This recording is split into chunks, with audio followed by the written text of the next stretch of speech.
Welcome back to the Trotter Chatter podcast, and this is episode 136, the Derby Day special, where it's not just points on the line, but pride, bragging rights, and a whole lot of local banter, as Bolton Wanderers lock horns with them lot down the road. It's a tale of two towns, one built on industry, the other pies, and there's no such thing as a quiet afternoon when we collide. As always, we're part of the TalkSport Fan Network, and I'm your host, Ryan, and thank you for joining us for an episode where the rivalry is fierce and the atmosphere is a little bit toxic, not just about the derby. If you're listening on your usual podcast platforms, make sure you hit follow so you never miss an episode, and leave a rating or review. And if you're watching on YouTube, don't forget to subscribe and tap ding ding ding ding ding the notification bell so you know just when the content drops. Get involved in the comments, pick your side, and let's keep the conversation going. I'm hoping your side is Bolton. Quick one, thank you to everyone who listened to Sunday's emergency podcast, which breached our record listens/views for a podcast. Shame it has to be under bad conditions, but that seems to be when things pop off. Jordan, I'm going to you first. Hello. How you doing? I'm good. Seem to be breezing through this week. Head down tomorrow, finish at 3, and then the fun begins. So bring it on. Yeah, all eyes are on a Friday night. Gonna get Jimbo and Ben from the station, and gonna be pints for the foreseeable. How are you doing, James? Yeah, not too bad, mate. I've just been chilling out this week, apart from Monday when I had a couple in Liverpool. But yeah, just chilling out, making sure I'm ready for the absolute fuck show of a weekend. That's his thing about these 12:30 kickoffs. In it, it's pretty much from as soon as you open your eyes, it's absolutely knackered. Wake up with a pint in my hand. Yeah, I'll put one in your hand so it's ready when you wake up. You'll open your eyes and I'll punch you in the face, and that'll be the start of the day. You know what? If you did that, I'd marry you. I'm going to get a McMuffin and smush it on your face, ready for the day. But yeah, looking forward to it. News. We'll start with some news. Most goals in December in League One. We're starting on a positive. So top was Huddersfield with 14. Bolton sits all the way at 11th with just 6 in the whole month. Very poor. Along some teams who are really dwindling down there. A mere 1 goal in December for Wimbledon. Oof. Speaking of Wimbledon, our away fixture at AFC Wimbledon on Saturday the 31st of January is now sold out. Full allocation of 922 tickets. You don't deserve us, Bolton. No matter how crap you are, we still turn up. Transfers. A lot has happened since we last spoke. Victor Adeboyejo has completed a permanent transfer to fellow League One side Mansfield Town. Teddy Sharman-Lowe has been recalled from his loan spell to parent club Chelsea, causing a lot of contention. In his place, Bolton Wanderers are delighted to announce the signing of goalkeeper Jack Bonham on an 18-month contract. MK Dons confirmed the sign of 24-year-old Jay Matete, didn't know he was that young, who joins on a permanent transfer from Premier League side Sunderland. Crawley Town announced that attacking midfielder Claudio Lolos has returned to the Red Devils on loan from League One side Peterborough. Bolton Wanderers alumni Zach Clough joins Newcastle Jets from Malaysia. I don't know what club he was playing at in Malaysia on a 2.5-year deal. He's loving life, isn't he? Mm-hmm. Over that part of the world. Speaking of MK Dons, they've been throwing the weight around again and confirmed the permanent sign of 32-year-old defender Curtis Nelson from Derby County. I think they must be paying their players some daft money, and that club must be losing every month in terms of money. It's like an EFL alumni, that team. It's mad. There must be a draw there, so a part of it must be wages, because they don't get the New fans. owners. They don't get the fans, so he must be throwing a lot of money. They've probably got one of the highest paid players in that league. That has to be.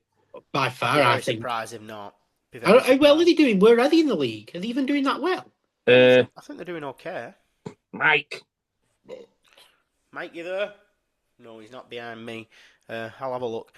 Bolton Wanderers are also delighted to announce the sign of goalkeeper David Harrington from Fleetwood. The 25-year-old joins the club on an undisclosed fee for a 2.5-year deal. So that's hot off the press, that one. I think one journalist said he was Welsh. He's from Cork. So close then. MK Dons sit 5th in League Two. 2 points behind 4th and 3rd. 5 points behind 2nd and 10 points behind top of the league. Bromley are absolutely storming. Yeah, they're smashing it this season, aren't they? Fair play to them. Talking transfer rumours, former Wanderers skipper Ricardo Santos is reportedly heading back to League One as Reading close on his signature. The update today is that he failed his medical, so he might not be going there. Bad knees, I think. Well, he's fucked, isn't he? Bolton defender Josh Dacres Cogley seems to have had his swan song on Tuesday, set for a medical at Stockport ahead of his move to Edgeley Park. Rumours are that we're getting a whopping 80 grand for him. That'll cover some wages for a little bit, won't it? A number of Championship, League One and Scottish Premiership clubs are weighing up move for Australian defender Lucas Maragis this month. Maragis, who holds a British passport, could be available potentially on a free due to Central Coast Mariners' financial issues. Bolton are rumoured to be one of those involved. Tyler Miller is looking for a move back to the USA with Charlotte FC interested. Do you know her? Joel Randall linked with a move away to Blackpool, I found out today. And Bolton are also looking at some ins as well, but it might get the back end of the window. So we're still well in the running for a loan of Ryan Hardy, I've been told. And we've also been linked with Wrexham midfielder Elliot Lee, who is looking to move in. Great player. Be a good signing, that. I mean, I'd take both of them personally. And that's your transfer roundup. Looks like Cogley gone, Miller gone. The Morley stuff's quieting down, but we do need some players. Unless we're getting very busy in the back end of the window, we've got 15 days left. 30, that's my worry, really, isn't it? Like days. Like we're letting out so many players, but we're not really hearing that much. But also some great deals of the past have been done on deadline day, haven't they? So yeah, we will certainly see. Especially like there's a lot of uncertainty floating around. Right, okay, listen up, Tough Sheep faithful. Don't miss Wigan take on Bolton this Saturday live on Sky Sports with Now. If you're not at the ground, get it on the old telly box. Before the game, right? Sorry, I've jumped ahead a little bit there. So let's have a quick dip into Port Vale on Tuesday, because I think that is, again, it's important, because I think we all said that we need to be winning that game, and we didn't, basically. So something needs to be mentioned about it, because I think it was another very familiar performance. Before the game, Steven Schumacher said his Wanderers squad must show their character heading into a big week. I think you always have a spell during the season where you don't get it all your own way and have to fight your way out of it. Steven Schumacher will deliver a message to Wanderers trophy hunters lining up against Port Vale, saying, "Go and earn yourself a start against Wigan on Saturday." It just sounds like you didn't listen to a word he said at all. I don't think they listened to him. I really don't, because or else it would have been a lot better than what we witnessed there. Excuse me. Sorry, just having a bit of technical difficulty in front of me. Cyrus Christie before the game, covering about the mounting pressure on Wanderers, says someone has to step up to the plate. Port Vale becomes a big game to put things right, get confidence back. We've done well in the competition so far and have scored a lot of goals. We have to figure it out quickly. There are moments this season where it's not going like it is now, and now it's time to test the true character. Didn't do that, did they? So interesting interviews there. James, and how damaging was the Port Vale performance given what we'd already seen at Peterborough? I don't want to cover too much about the penalty shout. I think there was a clear and obvious penalty shout there. Yeah. But I don't think going in on EFL refs is conducive to what we're doing right now. So we'll skip over it. But what do you reckon? How damaging was that when we really needed a win? Well, it's massive, because you think of the game that we've got coming up. you'd think, oh, it's a cup game, right? Okay, yeah, we losing a cup game, it doesn't really do anything. But right now, more than anything, we need the mentality and we need the actual confidence to go into a game like Saturday. And as you've just said with the interviews there, no one wanted that place on that pitch at all. Like Taylor was awful. We missed loads of fucking big chances again, and I just don't know what's going on with us minute, and I'm actually quite worried for Saturday. Jordan, then, do you feel like it was a carbon copy of recent league games, slow, blunt, short of belief, and now do you think it's becoming a pattern rather than a bad run with the duration? I think we're in exactly the same place as we was. We just carried on. Like nothing. My opinion has not changed since the Peterborough game to now. It's like we've done an extra third of the Peterborough game. Like it was just exactly the same. So I think there's been a lot of Chinese whispers, hasn't there, around social media. A lot of people saying he's lost the dressing room, saying dressing room's divided. Some people blaming the manager, some people blaming the players. So some are saying that they're upset about players leaving, so they're kicking up a fuss. I don't know. And if it is to do with the players, I'm very, very pissed off that they're down in tools because of Sharman-Lowe being dropped. Once again, can't score. What do you think the problem was on Tuesday night? Same old shite, wasn't it? Yeah. It was just passive football, lack of chances.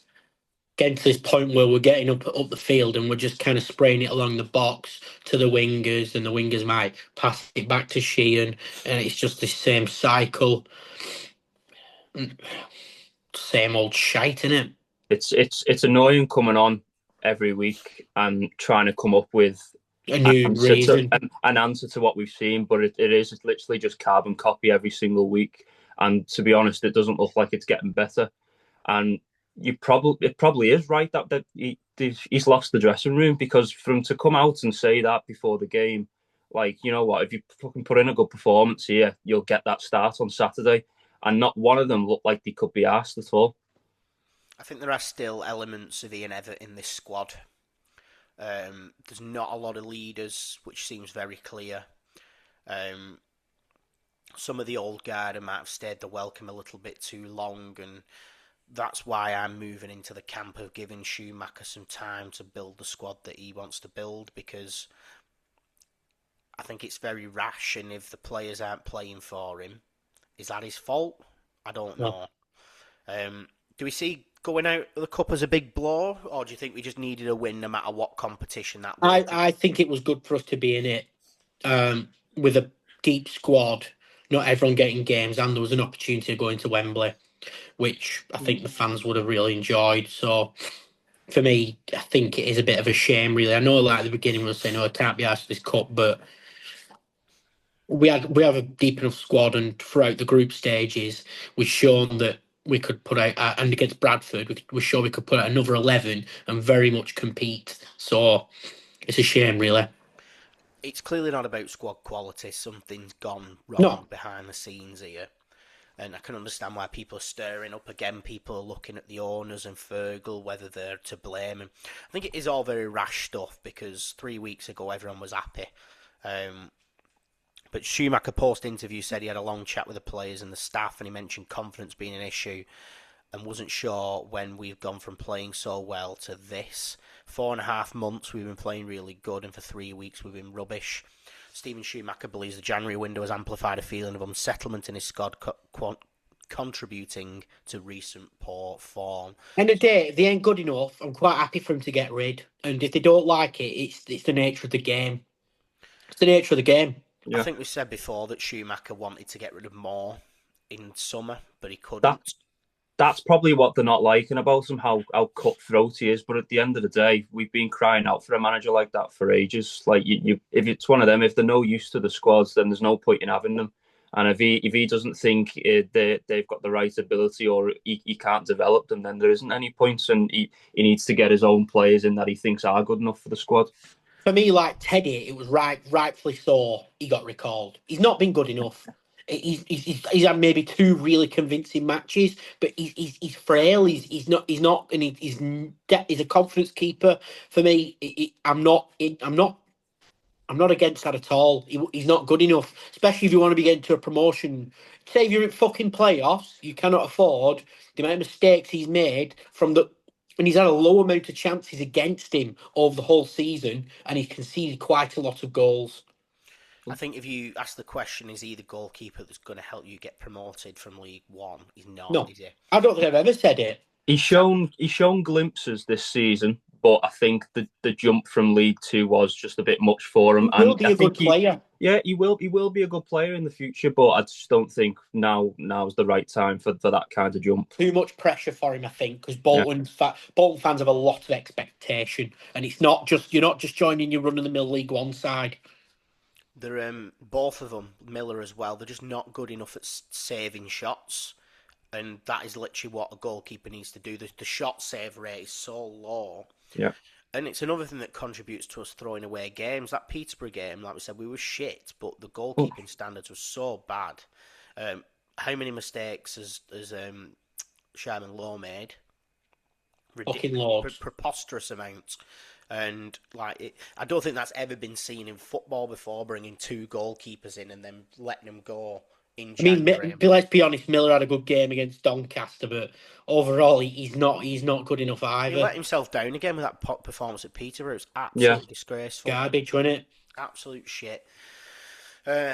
Anyway, you can catch all the action live on Sky Sports with a Now membership. Right, we're here to talk about Wigan away. We love to make a big occasion of it. We love to start drinking early, especially when it's an evening game. We start drinking at 2 while everyone's still in the office. 2? It's been earlier than that in the past. Earlier than that, yeah. And I fucking knocked on James's door at 9 o'clock last time. We were knocking on the door at Eddington when it wasn't open. That's what it's about. But this time, it's I've got some beers in the fridge before we leave. We'll wet the whistle and then go out drinking afterwards instead. How do you see it then, James? Is this the worst possible time to be going into a derby, or the best chance to reset everything? It's a bit of a weird one, because for me, obviously the recent performances, it's got me quite worried and not really confident at all. But you've also got to think it's a derby game. Form completely just goes out the window, and right. They'll still be thinking about that last game that we played them. So maybe that'll be on their mind as well, and they might not really fucking show up. But it could go either way. I personally think it's going to be a draw, but I just hope we fucking turn up. I really do. Wigan fans aren't confident, but they weren't last time, but then they haven't been and then battered us. They, no matter where they are in the league, they'll show up sometimes. Have we ever been confident going into it? Yeah, that's a good point. No. And sort of, is it the best chance to reset everything? I think it's needed either way. I think it is a very important game to decide the trajectory of the season. Jordan, then, does this game now mean more than just 3 points for Bolton, or is it just about it always means more than just 3 points. So for me, yeah, it's a derby game. It's a local rivalry.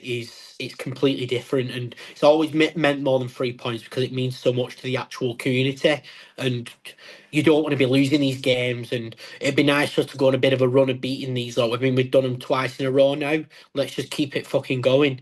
So for me, we hate them. We hate them. It's a modern rivalry that's continued since we've both been gone from the Premier League, and it's really, really hyped up. And for me, it's our biggest fixture, so let's go on. We need to go and win it. When it comes to derby games, it doesn't really matter where you are in the league, whether you're top, whether you're bottom. If you get that win, then you've got that bragging rights, especially with it being the second game. You've got that bragging right until next season. Yeah. It's a massive confidence boost. We're hoping to not be in the same division as them next season, so it'd be nice to see them off with 2 wins. Yeah. It's absolutely huge for Schumacher to, get the fans on side, and doing 3 wins over Wigan. Something that fucking pighead couldn't do. Yeah. But yeah, I mean, there isn't any better way of Schumacher getting the fans back on side for me. Do we believe then that the side can find its intensity? James, where's your head at with that? I mean, your guess is as good as mine, mate. Like we've been saying this every week when it comes to the next game, what we expect, and then it just turns out not well. It turns out to be the complete opposite. But I'm a bit worried that we're going into the game with not an actual out-and-out striker. That's my worry. And, well, we're obviously going to be starting a keeper that, well, for me, I don't really know about either of them. We don't know who's going to start, do we? We know nothing about these goalkeepers. So it's a bit of a weird one. I think overall we do have the better squad, but especially with a new face in net, especially defensively, I don't know how it's going to go about. Watch now, be Broom in goal, won't it? Broom is a Bolton fan. If there's anyone who understands it, it's Broom. He's got ice in his veins, that boy. Jordan, big one for you. What happens to the mood around the club if Bolton lose this?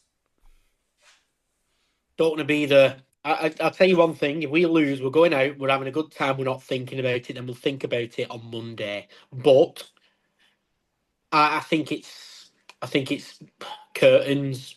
I do think it's curtains if we lose. I agree. I think he goes if we lose. And it's not necessarily that. I think it's getting to the point now where we need wins in the league. And I think no matter what, and it amplifies it that it's Wigan, but no matter what, he needs a win in his next league game, which happens to be Wigan. So if you look at form, managers don't really come round from that run with the job.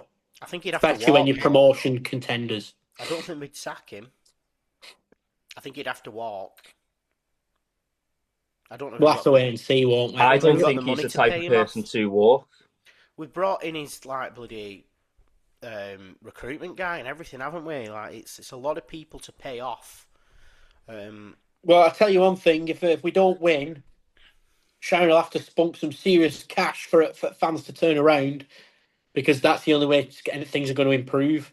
Because fans are turning already, very much turning. They're saying either sack him or back him. I'm a shoe backer at the moment. I'm trying to be rational here, but we do need to see that he gets the money to bring in the players that he thinks will get us out of this league. And rumours are we're looking at a right back.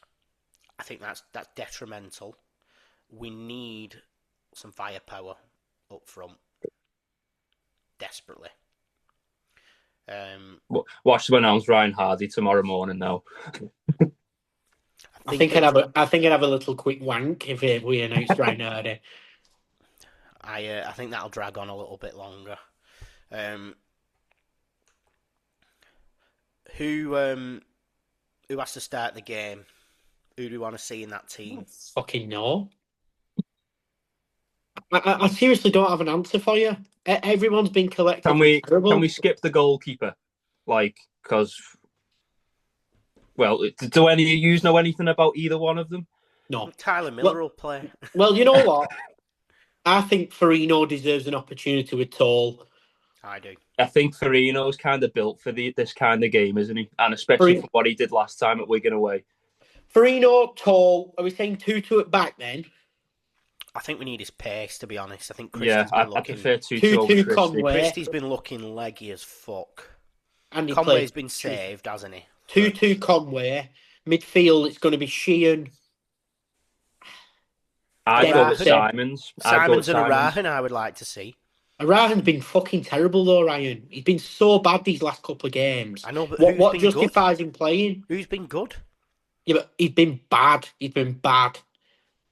I just don't know what Sheehan brings to the party on an away game. I think it'll be Simons and Arahan, just because I think Shuey's probably still in a bit of a fucking rut with dragging Sheehan off last time. I think Demps needs to play. He'll leave it all on the field. He does, but even he's gone off a cliff. And if you want passion and that kind of stuff, you've got it. But he needs to start showing a bit more end product. But everyone's saying like, oh, this person shit. This person. You weren't saying they were shit 4 weeks ago. You can't just say someone's shit because they're playing shit. We need to see end product from everyone, not just I would have Dempsey there. Marcus Force has not shown enough at all. He's a bit of a wet lettuce, isn't he, really? I'd rather not pick, but I'd rather have Bairstow than Dolby. I don't think he has the right play style for the kind of game we'll want to play against them. Personally, I think Bairstow will absolutely fold at Wigan away. He's got no confidence. He needs to bag him. I'd rather have that presence up top. I really would. Cozy Dewberry and Gale caused them so much problems when they played three at the back. Apparently, he's quite stubborn, Ryan Law, so we might still play three at the back and hope that it works so we can say, well, it worked. What do we want to see then from Bolton? What needs to change? What do we want to see from that team from kickoff? Well, we show a bit of fucking spine. Yeah. Like that last game, it was pathetic. Like we were second balls. Like fucking, it just didn't look like they wanted to be there at all. They didn't look. I mean, as long as Richard Taylor's nowhere near that fucking lineup ever again, I'm quite happy as well. We're signing for 3 years. Don't worry. He's fucking dog.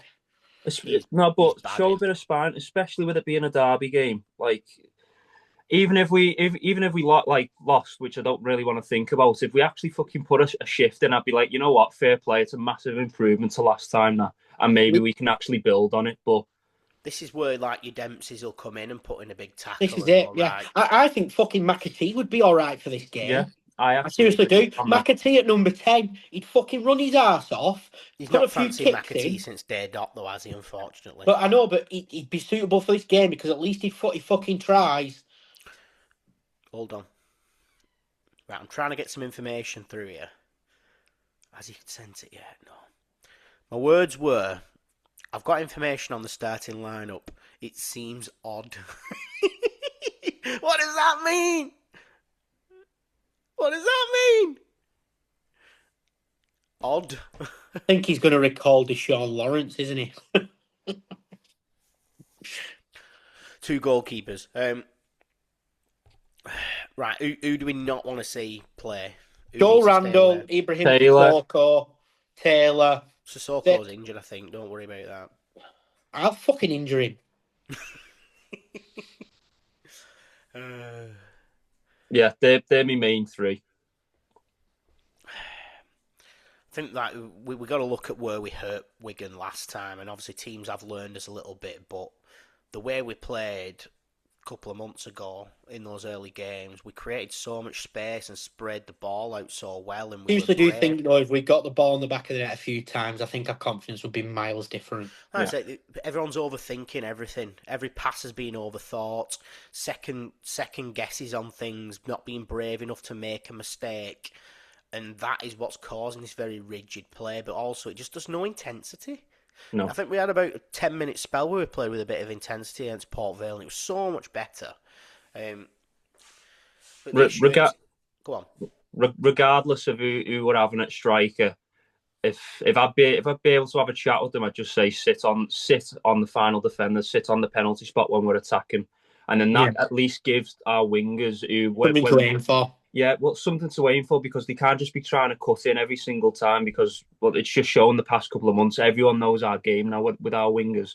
So if we actually have someone that actually wants to sit on the penalty spot and just be that poacher, then we can actually aim for something. I wouldn't be playing fucking inverted wingers in that case. I'm sick to death of seeing Gale tuck in and do these floaters. It's not working. He can hit that shot from there, but he's missed it marginally twice against Port Vale. But it's like what we went over as well in the previous games when it showed for Cozy Dewberry that it wasn't working, just cutting in every time, and then he actually started going to the byline, and then we did get a couple of goals from it. When he goes to the byline, he's terrifying. He's really dangerous when he goes to the byline. Right. More going around about Hardy and Elliot Lee. There'd be some statement signings then.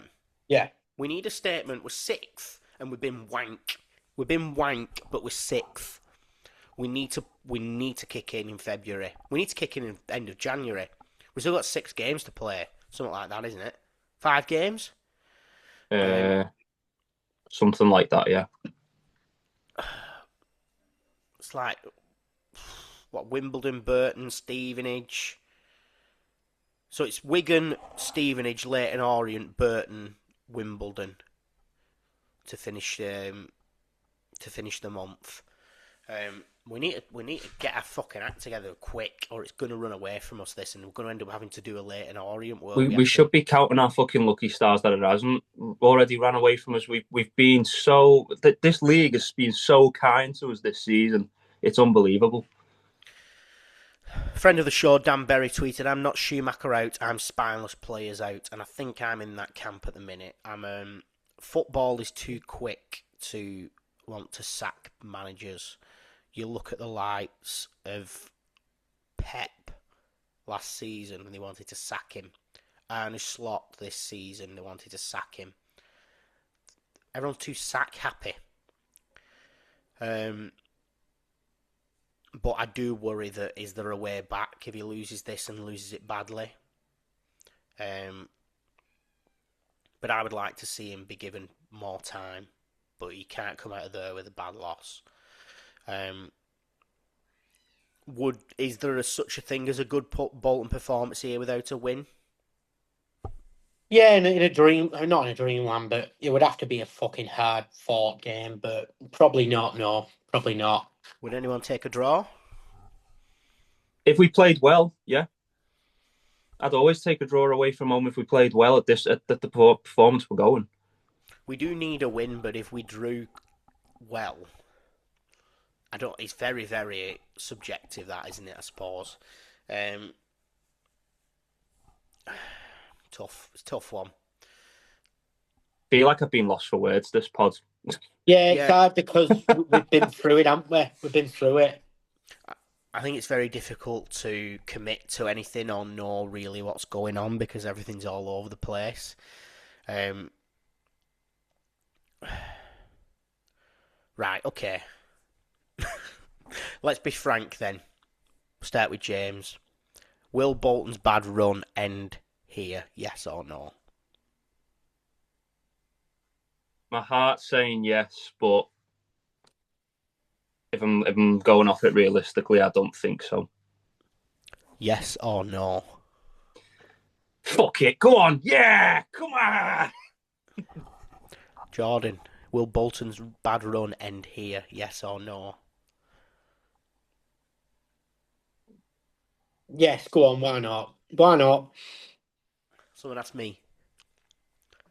Will Bolton Wanderers' bad run end here? Oh. Yes!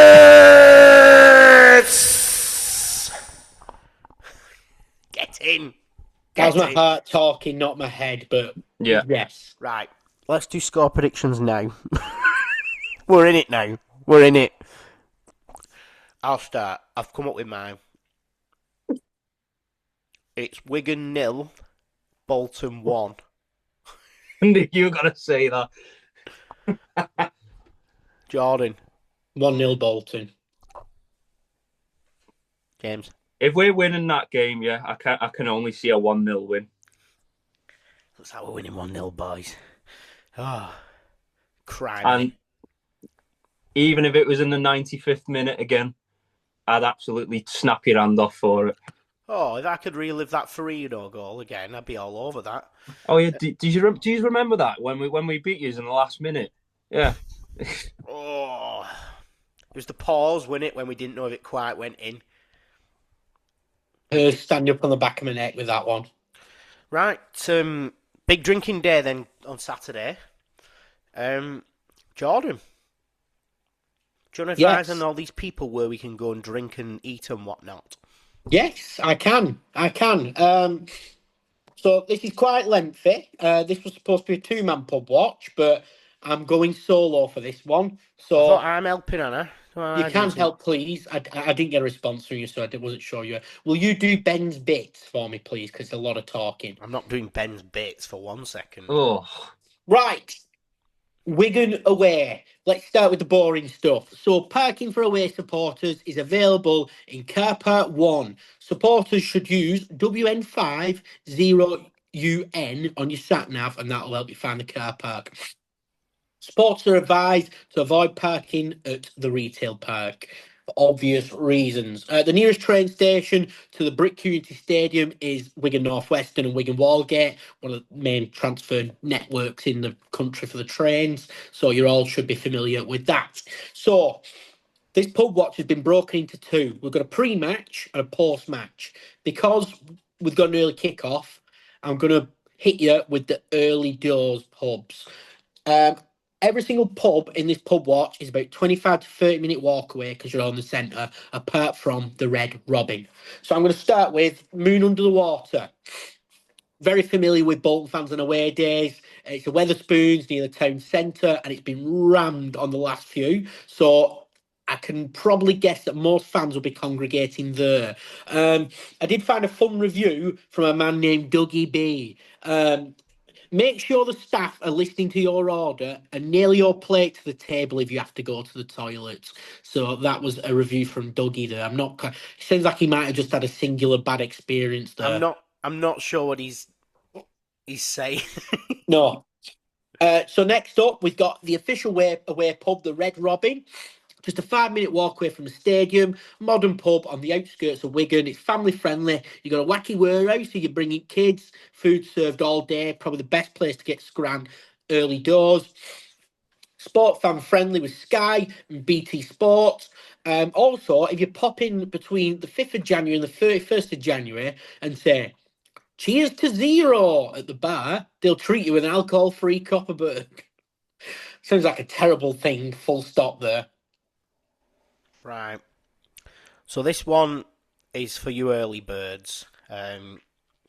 Opens at 11 a.m, so you probably could fit in one before you need to go into the ground. One of those nice dive pubs where everyone's got grey skin. The Raven. Jordan and Ben were scratching at the door last time, waiting for it to open. They've traditionally got 3 rotating cask ales each week, like a kebab. We went before Birmingham at home last season, and it was already full at 11 a.m. Penny's left us a review. It used to be a good pub over a year ago, but now it's just gone bad with new owners. Too many Looney Tunes in there. One guy talking away to himself because I wouldn't tell him my name, and he started getting angry.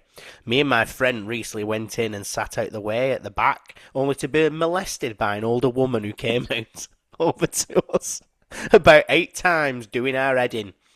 She was touching our bags and things, which really we should have called the cops. Did they use the word the cops as well? But better still, the bar girl couldn't be arsed with dealing with her. Now, for me, going to a pub, I like the freaks. Yeah. Strangers and freaks. Yeah, of course. Side missions.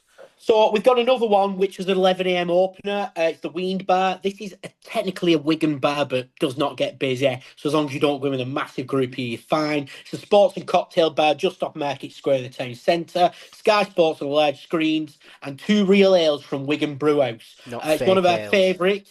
We've been known to go here a lot, especially like Bolton have been playing at home, but we've been doing a day sesh. We might start at Weend in Wigan and then make our way over to Horwich. So we've been there before. Popular one for us.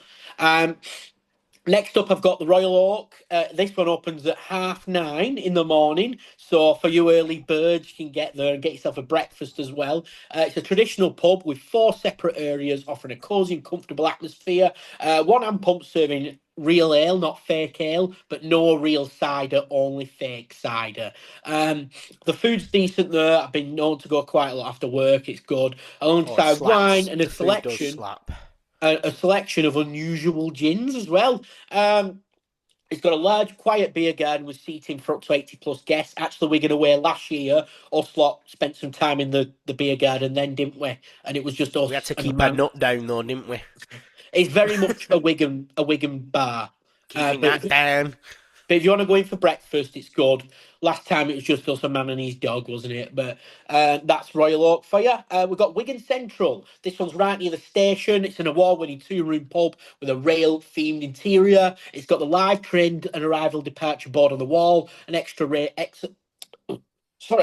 An excellent range of real ales from across the country and a wide selection of continental bottled beers displayed on the beer library on the wall, which is very cool. So that's pre-match. That one's 11 o'clock opening Where's as the well. Swan and Pedo on here? We've not got the Swan and Pedo on. The Swan and Pedo is for post, Ryan. Okay. So these are all latest opening 11 a.m, but we're going to talk post-match now. So I'll fire it over to you, Ryan. Post-match, the match has happened. Bolton have won 1-0. We've got our way over that bridge without it breaking. Do you know it's been closed, that bridge, and they've only just opened it randomly? Good. So that'll break. Real Crafty opens at 12 p.m. to 12 a.m. A real ale and craft beer emporium in Wigan Town Centre as 5 hand-pulled real ales, not fake ales, 30 keg lines serving craft beer, cider, Keg what? and perry. Extensive bottles and can selection via the Beer Atlas, and any draft beer can be canned on the site. Yeah, you can ask them to can your beer for you if you're leaving. So yeah, you can get your usual stuff. You can also get some wacky stuff like your dessert beers, your sours, your nippers and dippers, fudge cake stouts, blackcurrant and apple sweet shop sours, or you can just like be normal.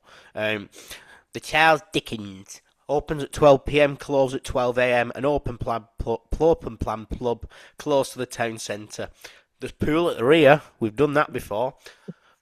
Weird, you go through the toilet doors and it looks a bit like you're in a swimming baths. Large Sky Sports screens and a VIP room available for hire. Notorious for karaoke. Oh, we've seen some sites there. Yeah. 2 lads singing "Carry On My Wayward Son," 2 nerds, and it was the worst thing I've ever seen of that. And me and Ben absolutely destroyed some kids who were trying to give us jip for singing Robbie Williams. Next, the Swan and Pedo, formerly known as the Swan and Railway. It opens at 12 p.m, closes at 1 a.m. It's our favourite place to start. You can't get Guinness, but you can get Trailblazer, a beautiful classic period inn with seven bedrooms if you're tired. And you might trip up because there's a we're just going to pause. Oh, no. Rumoured team. Bonham. A back 3 of Toll, Farino and Johnston. Conway, Ossie Tutu wing backs. Sheehan, Amario, Simmons, Dolby, Burst. Have we gone with a 5-3-2 there? We've gone with a 5-3-2. Isn't that Everett Ball? Yeah. Oh, fuck. Oh, Grok. Back to Swan and Put me in a Railway. bikini, quick. Quick, get me a Bacardi and Coke. But yeah, we love the Swan and Pedo. 7 hand pumps. And it's near the station. Fitzpatrick's. What's that, Jordan? It's that big Irish bar. Oh, the big Irish bar. Oh, it opens at 5 p.m. till late. Yeah, it's like you've been in Ireland. Irish music, Irish dancing, green, a lot of green everywhere, loads of Guinness. Murphy's, you can get there as well. We've had a good few nights there recently. One for afterwards, but you've got to keep your nat down. Yeah, so final few, we've got the Berkeley. You probably know this one, it's the big one. Say if you're walking down from Spoons, you'll see it there. 12 p.m. till 1 a.m, opposite Walgate Station, 3 minutes from Wigan Northwestern. 8 large TV screens plus 1 massive projector if you're going for the late kickoff. 4 rotating guest beers. They don't live there, but they're guests. And Ben once got milked on the dance floor there by some middle-aged women. Turn around and they're all rubbing him and then pulling on his tits and all sorts. So that was an interesting one. He got molested there. Next, the John Bull Chop House, another one of my favourites. Got a classic jukebox. You can get a best Guinness in Wigan there. 6 hand pumps downstairs. Go up!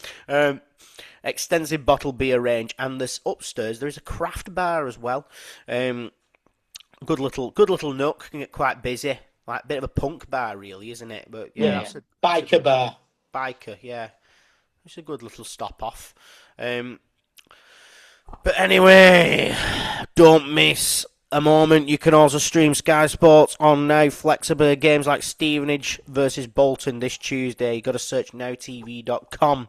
We're not going to talk about that game. I've not got the mental capacity for that game. So instead, we're going to play a mini game. Going to play a mini game? Yes. Yes. We're going to put together our played for both Bolton and Wigan best ever 11. You fancy a bit of that? Yeah, go on. So your goalkeepers, your options are Jussi Jääskeläinen, Ali Alabzi, Ben Amos, Adam Bogdan, Matt Gilks, or Andy Lonergan. Jesus loves you more than you will know. Whoa, whoa, whoa. So that's Jääskeläinen, Alabzi, Amos, Bogdan, Gilks, and Lonergan. If the answer's not Jääskeläinen, then we may as well just stop here. I'm just going to have to stand up for the rest of the pod because the chairs just caved in. So I'll put myself somewhere reasonable. Oh, he's right close. So Jääskeläinen in goal. Yeah. Yeah, 100%. Are we going classic 4-4-2, or should we? Just keep it simple. Potential review if we need to shoehorn someone in. Your full backs. You've got on the left Anthony Robinson, as in Fulham's Anthony Robinson, Andrew Taylor, Andy Kellett, and Stephen Warnock. It's got to be Anthony Robinson for me, I think. Jedi, is he getting? Yeah. Be some team this, you know. At right back, Reece Wabara, Calvin Ramsey, and Kevin McNaughton. Right, you can fuck off. Kevin McNaughton, 100%. Played for Cardiff in the Prem. Centre backs, you've got Reece Burke, Callum Connolly, Will Aimson, George Johnson, and Emerson Tom. Jono. Yeah, Jono's got to be there. Emerson Tom played for Arsenal, didn't he? Did he? I think so. I'm not sure about that. That doesn't sound right to me. Yeah, well, definitely Jono. Yeah, Jono's definitely there, but go on. Who's the others? Will Aimson, Callum Connolly, and Reece Burke. Is Reece Burke the one who played for West Ham? He was at Luton, West Ham. We just put Aimson in. Go on. Yeah. Aimson. You've gone completely off piste. I don't have any connections to any of those guys, so. Emerson Tom. Was he Brazilian, Emerson Tom? I think so. I don't recall him at Arsenal, though, Jordan. No. Bit rogue, that one. Played at Sunderland. Chelsea, Sunderland. I think Tom makes it, you know. Right, okay, we'll have Tom and Jono then. So your back four is Robinson, Johnston, Tom, and McNaughton. Yeah, not too shabby. So we got some options of wide midfielders that might feature. Per Fransden, Kane Woolery, Rio Miyachi, or the Raper, Oli Samney Odilusi. Is that it? For wide, not wingers, these are wide midfielders. I don't want any of them. I don't want any of them. Can we three come back? Midfield? Can we come back to them? Alex Perry, Chris Hurd, remember him? Joe Williams, David Thompson, and Ronan Darcy. God, it goes down in quality, doesn't it? I really don't know. Can we come back to the midfield? Right, we'll go straight to the forwards. We're playing three up top at this rate. You said this team was going to look decent. So, winger options, we've got Yannick Wilshut, Joe Dodu, and Viv Solomon Otterball.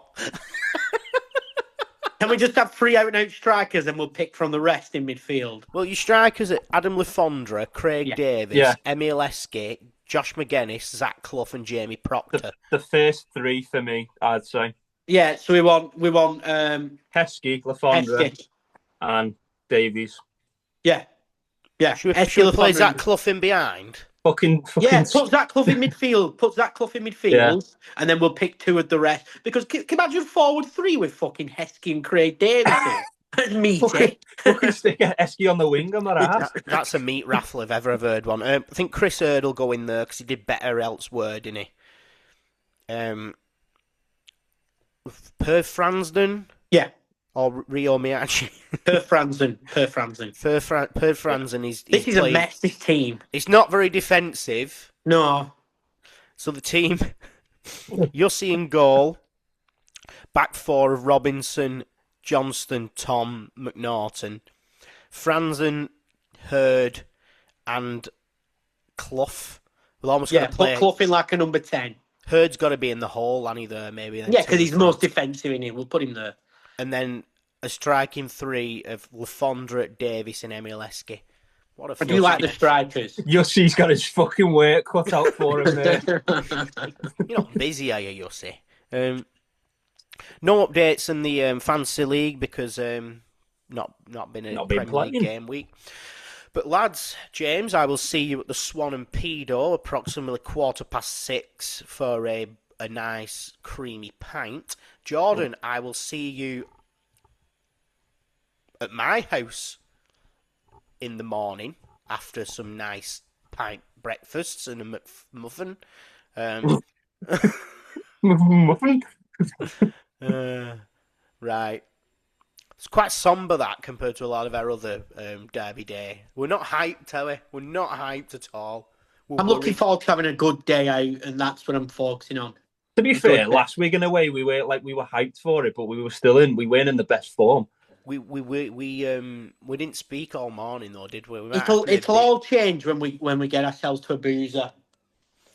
Right, I hope that rumoured lineup's not right. I might cry. Right, anyway,